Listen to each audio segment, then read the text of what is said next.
How you doing, guys? Back for another review. This time it's going to be a book review. First video book review I've ever done. Probably going to be the last one too. But just wanted to talk about a book that would be of some interest to some people here in the beer tube community, I guess. If that's still such a thing anymore, I don't really know if it is. I think it's pretty much run its course. But hey, this is a book that came out, I think it was last year it came out, is the Handbook of Porter and Stouts. Okay. It says the ultimate, complete, and definitive guide, which is kind of something you don't want to put on your book, I don't think, because you immediately date yourself. And I mean, this doesn't cover everything, so I mean, I don't know how they could say that, but anyway, there's an introduction in this by Stephen Beaumont. I don't know how they got him to do it, but good for them. Special tasting section by Joshua M. Bernstein, and this is written by Josh Christie and Chad Polenz. Chad Polenz you would know as Chad9976, one of the first beer tubers, one of the most well-known ones. And it's a hardcover book. Cider Mill Press, 448 pages, and essentially the entire book is focused on covering porters and stouts. They try to jam in as many styles as they can. They say on the book here, it says more than 300 porters, Baltic porters, specialty porters, stouts, coffee stouts, imperial stouts, milk stouts, Irish stouts, and many more.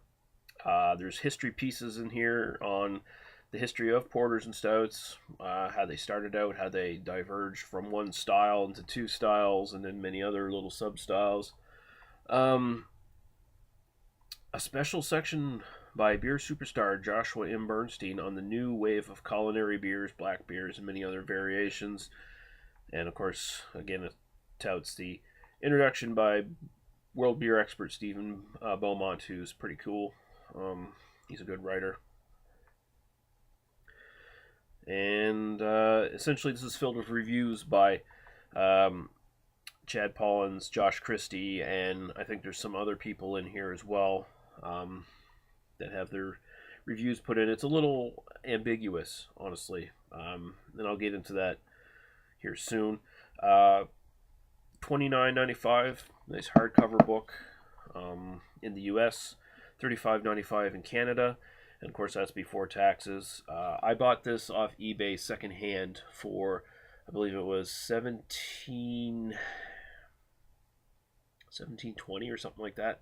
And then I had shipping, of course, on top of that. So it came out to about $26, which is, I think, a pretty fair price for this. Okay. So we'll just look at the interior here. It's got this sort of collage thing on the inside. Of labels. It's a very attractive looking book. It looks the part of your sort of standard coffee table beer book slash sort of information book, reference guide, I guess. So yeah, I've gone through it a few times. It's generally fairly well written. A lot of this stuff, the history pieces, are stuff I already knew. There's definitely some interesting beers in here that I haven't heard of. Although most of them are ones I have heard of. It's very sort of American-centric for the most part. And that's to be expected. These reviews, of course, are taken from these people's personal reviews. So it's based on what they've had access to review. I mean, they can't review some obscure porter from Thailand if they haven't had it, right? So that's only fair. They usually denote who's reviewed what with their initials down there. So don't know if you can see that clearly, but CP Chad Polenz for this review. But some of these reviews don't have the initials, so I don't know.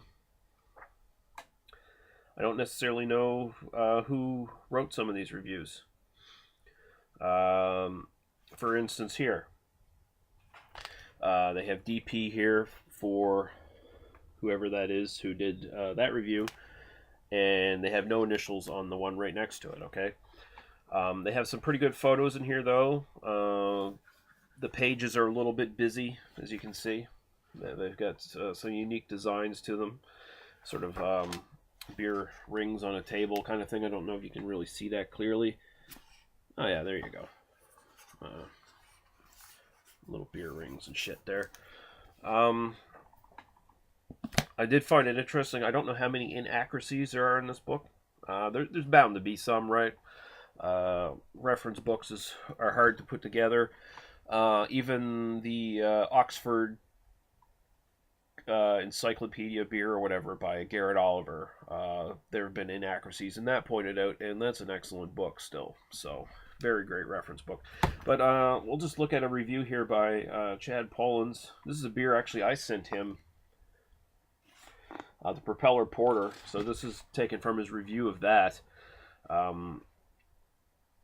Here he says it's 5.7% ABV. So it was interesting. The first beer I went to look for actually was this one in the book, and I found an inaccuracy right off the bat. It's a 5% beer, always has been. But yeah, that's fine. Could have been a typo or anything. But I found it kind of amusing. But yeah, this book, I think it's good for beginners who are just getting into porters and stouts, and I think this is what it's meant for. To call it the ultimate, complete, and definitive guide is dumb, because it's not. It's not even close. That would have to be a much larger book. There are some, but whatever. It's a marketing thing.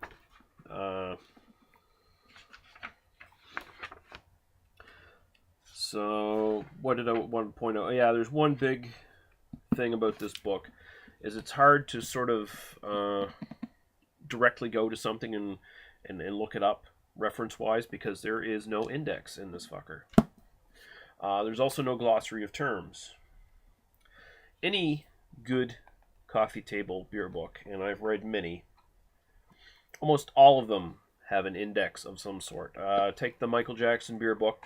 Now, I'm not comparing this book to the Porters and Stout book as far as writing goes, because that's kind of stupid. Everyone will have their preference. I happen to think Michael Jackson's a better writer than anyone in this book, but, that's a fairly commonly held opinion anyway, and I'm not trying to compare those two things. I'm just saying this is an excellent, well-done book, and this is a good way to show how these books should be made, and indeed, most people copy this sort of book. But this has an index. Has a very extensive index. It even has a little bit of a lexicon on flavors and aromas, taster's guide for food, and a glossary even. That would have been helpful in this book to make it a true sort of useful reference book. Just to have a damn index so you could directly find the page you're looking for the beer you're looking for, instead of having to thumb through this thing. And there's a good chance you might miss what you're looking for thumbing through this, because like I said, the pages are a little busy. Even terrible coffee table beer books, like this one, that is lacking quite a bit. In fact, this is pretty much a perfect example of a beer book that apes the Michael Jackson beer book. But even this has an index. I mean, just an index. It's a simple thing. I don't know why they did not put an index in this book. But that being said, is it worth the money? Cover price? No. I would not pay the cover price, especially the Canadian price, of course. But the US price, even $29.95, very steep. Go to eBay, Amazon, look for used copies of this. See if you can find something that's $20, around that. Then you'll be getting a good deal. But there you go, the Handbook of Porters and Stouts. Josh Christie and Chad Polenz. It's a decent book, but it's, it's not for people who people like me, I guess, is the way to put it. The only reason I bought it is because I actually had a little bit of extra money sitting around, so I figured why not? Let's give it a shot. But it's not something I would use for a reference book, really. There are much better ways to find your information out there. In fact, really, Google sort of makes these books obsolete at this point, in a way. So, but there you have it. Just be warned, no index, which I think is a gross oversight, but that's just me. All right, guys. So I guess a bit of a recommendation, a little thumbs in the middle kind of thing. It's, if you have the extra money laying around and you find a cheap copy on eBay, do it. All right, guys. We'll see you later. Bye-bye.